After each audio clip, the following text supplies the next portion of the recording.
Добрый день, друзья! Сегодня хочу рассказать вам опять о своих полках с орхидеями. Я внесла небольшие изменения. Получилось изменение и в освещении, и здесь стало полок не 3, а 2. Почему я это сделала и для чего? Если вы помните, у меня в этой комнате было 3 полки. Вот здесь даже следы еще остались от того, что здесь висела полка. И освещение я делала такое. Там у меня белое освещение на верхней полке. На средней полке было золотое освещение. Вот это, которое здесь и осталось. И на самой нижней полке было биколорное освещение. Ссылочку на то первое видео, где я рассказывала, как померить освещение для орхидей, вообще все об освещении орхидей, я вам оставлю в правом верхнем углу экрана. Я сняла среднюю полку и убрала из этой комнаты биколорное освещение. Ну, потому что действительно оно все-таки глазу не очень приятное, поэтому я его убрала и сделала, сейчас покажу обязательно, где оно у меня и как там устроились орхидеи. А здесь я сделала очень большое расстояние между полками для того, чтобы цветоносы, если у орхидей большие цветоносы, вот видите, как здесь, но это еще орхидеи, которые я недавно покупала. А у меня есть крупнолистовые орхидеи, которые цветоносы вытягивают очень высоко. А другого такого места я не нашла в квартире, чтобы сделать именно такое большое расстояние между полками, и чтобы удобно висела вот эта лампа. Ну и та, и эта лампа, чтобы были повыше. Здесь я поставила все орхидеи, которые крупные. Крупные, которые будут тянуть высокие цветоносы. И что у меня получилось по расстоянию? Предвижу все ваши вопросы. Расстояние между полками получилось почти 90 сантиметров. А до листиков, вот именно от света, ну где-то от 50 до 60 сантиметров. В этом случае вы мне можете сказать, освещение же на листиках получилось меньше, но не настолько, чтобы прям совсем орхидеи были без света. Давайте я вам еще раз замеряю телефончиком и покажу. И смотрим. Сейчас телефон показывает 7000, почти с половиной тысяч люкс, но настолько яркое освещение, что мы не можем никак поймать это в камеру. Но поверьте мне, что освещение осталось больше 7000 люкс. Не знаю, видно в камеру или нет это. И на этих полках у меня еще пока стоят те орхидейки, которые я покупала в начале лета. Вот 2 горшочка, эти уже цвели, которые ждут своей пересадки. И на нижней полке тоже, но здесь еще даже цветущая осталась. Здесь стоит альбуфейра, Клеопатра и панда. Они тоже ждут своей пересадки еще. У всех раскукленные корни, все прекрасно себя чувствуют в покупных горшках. Скоро буду пересаживать. Если смогу, покажу вам все. Но я боюсь, что это не всегда очень интересно, потому что обыкновенные пересадки. Единственное, что я хочу всегда вам показать в этих видео, это корни орхидей, которые наросли именно там с торфяными стаканами, в старых вот этих покупных горшках. Как они себя чувствуют даже по прошествии 4 месяцев. Но это то, что касается вот это золотое освещение и белое освещение. Те маленькие орхидейки, которые у меня стояли на этой полочке, сейчас я вам покажу, я просто переставила их на другую полку. И мы плавно пройдем по подоконнику, где у меня стоят котлеи. Это у меня яркое окно. И здесь для котлей нет никакого дополнительного освещения. Сегодня пасмурный день, поэтому солнышка нет, можно снять. Хотя бы было, чтобы красиво это. А обычно это обыкновенное юго-восточное окно, на котором стоит котлей, даже без всякого притенения.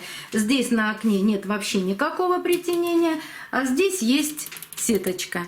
Но они все одинаково цветут и замечательно, кстати, пахнут. А на другую полочку я переставила все небольшие цветущие орхидейки. Вы их у меня все видели. Здесь тоже стоит еще Лас-Вегас, который мы не пересаживали. Он одной веточкой уже отцвел, а другая веточка еще держит цветочки. И посмотрите, в Лас-Вегасе я его пока не пересаживаю. Наверное, буду разделять. Смотрите, сколько молодых корешков. Хотя все говорили, что Лас-Вегас очень капризный. Надеюсь, что не капризный. Также Леодора. Так, как всегда, пришел кот под полку. Юлька. Юлий. Ну ты самый любопытный кот. И здесь висит обыкновенная светодиодная лампа. Вот совершенно простая, за 250 рублей. Но она очень близко, потому что света она дает значительно меньше. Но я здесь все поставила цветущие орхидеи, которые, кстати, ароматные. И заодно вам покажу еще мастерпис, который перед отпуском мы пересаживали в перлит. Он себя прекрасно чувствует в перлите. Смотрите, даже от воздушного корня раскуклил и отпустил корешок. Но невозможно ничего показывать. Юля висит на руке. Тебя, конечно, гладить. Тебя гладить. Хочешь понюхать цветочек? И здесь появился новый молодой корень. И прекрасно себя чувствует мастерпис. Не сбросил, кстати, ни одного цветка. Прекрасно чувствует себя в перлите. Но поливаю только тогда, когда просыхают корни. Здесь немножечко черных корешков, но мы сажали с такими корешочками. И давайте пройдем еще в одну комнату, посмотрим, где же у меня теперь живут реанимашки, малышки под биколорным освещением.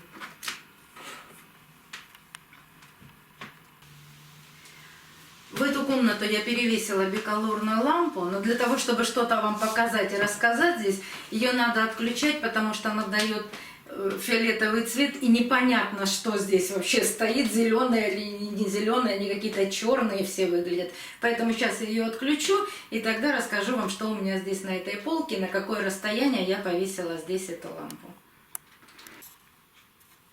На этой полочке я оставила малышек 1,7, 2,5. Кто-то ждет тоже свои пересадки. Кого-то мы уже пересадили с вами. Здесь еще стоят мои реанимашки. Вот 2 реанимашки я уже посадила. 2 еще остались. И у меня появилось еще 2 новых реанимашки. Но это мне просто отдали свои растюшки, которые уже, ну, человек отчаялся что-то с ними сделать. Просто показываю. Здесь есть 1 листик. И непонятно, что там дальше. А вот в этом горшочке, ну, это супер реанимашка. Я даже не знаю, что из нее получится. Но сейчас вам покажу. Так, постараюсь ее аккуратненько вытащить. От этой растюшки практически ничего не осталось. Есть 1 крошечный листик и 2 вот таких толстенных корня. Этот корень я опустила в воду, причем вот так поставила. С какой-то периодичностью его просушиваю. Вынимаю, просто кладу в горшочек, чтобы он просох. Потом опять опускаю в водичку. Я вообще не знаю, что здесь может получиться и может ли. Но вот так бывает, что доводят свои орхидеи до такого состояния. Ну, в общем, это очередной эксперимент. Давайте я вам покажу, какое расстояние здесь от полки, от начала полки до лампы. Здесь примерно... Так, сейчас. Здесь примерно 50, наверное, вот так, 5 сантиметров. И, естественно, до листиков немножко меньше. Ну, где-то 35-38 сантиметров, в зависимости от того, какие листики. Я, в принципе, очень довольна всеми этими 3 лампами. Я вам обещала о них рассказывать. Поэтому вот показала, как я переделала теперь это освещение и что у меня опять будет стоять под этими лампочками. Но, наверное, с месяц-два я вам не буду рассказывать об этих лампах. Но скоро покажу новую лампу, очень интересную тоже. И расскажу об этой лампе тоже подробно. Так что, если об этих лампах есть еще вопросы, пожалуйста, задавайте, я с удовольствием отвечу вам на эти вопросы. И если интересная история и продолжение о жизни моих орхидей, нажимайте на колокольчик, и вам будут приходить оповещения о новых видео, вышедших на канале. До новых встреч, друзья!